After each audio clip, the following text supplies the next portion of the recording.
if you want to change your voicemail number or your voicemail ringtone, it's quite easy to do. So first of all, we have to open up our phone application.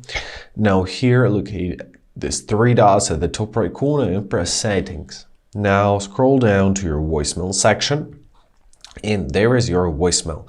So let's start with the voicemail number. Choose the voicemail number and simply enter it, or you can tap on your context icon and choose the number from any kind of contacts. Simply press OK and your voicemail number is gonna be changed. As for the voicemail ringtone, exactly the same menu. So there it is, notifications, and choose sound. Also, you can set up vibration if you want to. So choose your sound. Now choose from one of the sounds. For example, this one, and you can control the sound volume. And basically that's it. Simply choose one and go back. And I hope this video was helpful. Thank you so much for watching. Have a great day and please consider subscribing to our channel.